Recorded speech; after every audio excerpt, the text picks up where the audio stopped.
ગુજરાત માટે આગામી 48 કલાક ખૂબ ભારે છે। આજે દક્ષિણ ગુજરાતમાં ભયંકર વરસાદ વહેલી સવારથી શરૂ થઈ ગયો। એના પછી અમદાવાદ, ગાંધીનગર બધી જગ્યાએ જ્યાં રેડ એલર્ટ આપવામાં આવ્યા હતા ત્યાં પણ વરસાદની શરૂઆત થઈ ગઈ છે। એટલે હું અત્યારે અમદાવાદના ગોતા વિસ્તારમાં ઊભી છું। ત્યાં પણ છેલ્લા એકાદ કલાકથી છૂટોછવાયો વરસાદ પડી રહ્યો છે, ઝાપટા પડી રહ્યા છે। ગાંધીનગરમાં પણ ફૂલ વરસાદ પડ્યો છે।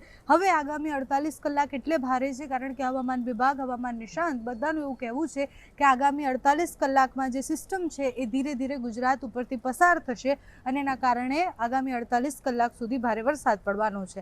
આજની સ્થિતિની વાત કરીએ અને આવતીકાલે પણ ભારે વરસાદની આગાહીના કારણે જે પરીક્ષાઓ હતી, સરકારી નોકરી માટેની જે પરીક્ષા હતી એટલે ટાટની પરીક્ષા હતી, જીપીએસસીની પરીક્ષા હતી, એ પરીક્ષાઓ મોકૂફ રાખી દેવામાં આવી છે કારણ કે અનેક વિસ્તારો એવા છે જ્યાં જળબંબાકાર થઈ ગયો છે। દક્ષિણ ગુજરાતમાં વરસાદના કારણે અત્યારથી જ એવી ભયાનક હાલત છે કે પૂર જેવી પરિસ્થિતિ નવસારી, વલસાડ જેવા વિસ્તારમાં થતી દેખાય છે। રેડ એલર્ટની વાત કરીએ તો હજુ પણ સવારથી 6 વાગ્યાથી લઈને આજે બપોરે 2 વાગ્યા સુધીમાં 125 તાલુકા એવા છે કે જ્યાં વરસાદ પડ્યો છે, જેમાં સૌથી વધારે સુરતના ઉમરપાડામાં 10 ઇંચ વરસાદ નોંધાયો છે। અન્ય 15 તાલુકામાં 5-5 ઇંચ વરસાદ નોંધાયો છે અને જળબંબાકાર જેવી સ્થિતિ સર્જાઈ છે। નવસારીમાં ભારે વરસાદના કારણે કરંટ લાગતા 3 લોકોના મૃત્યુના સમાચાર પણ સામે આવ્યા છે અને સુરતના ભેસાડીમાં પણ સર્જાઈ છે। છોટાઉદેપુર, નસવાડી આ બધા જ વિસ્તારોમાં વહેલી સવારથી ખૂબ વધારે વરસાદ પડી રહ્યો છે।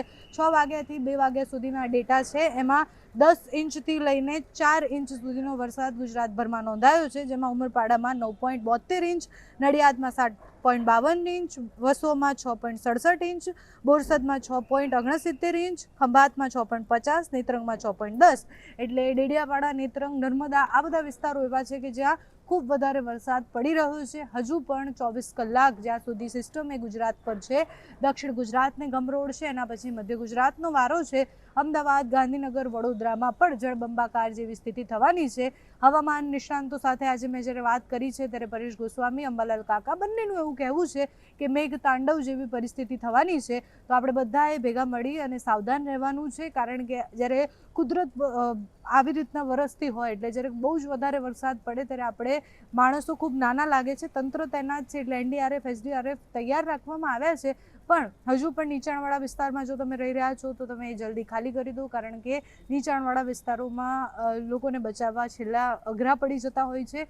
નદી કિનારે ન જાઓ, દરિયાકાંઠાની નજીક ન જાઓ અને કામ વગર ઘરની બહાર પણ ન નીકળો। આજે પણ અનેક વિસ્તારના એવા સ્કૂલ કોલેજ છે કે જ્યાં રજા આપી દેવામાં આવી છે એટલે ગુજરાતમાં મોટાભાગની સ્કૂલ કોલેજ આજે બંધ હતી, ઘણી બધી ઓફિસીસમાં પણ રજા આપી દેવામાં આવી છે એટલે જેટલું બને એટલું કામ પૂરતું જ બહાર નીકળો, કામ વગર બહાર ન નીકળો। 48 કલાક એ ખૂબ ધ્યાન રાખવાનું છે, સાવચેત રહેવાનું છે।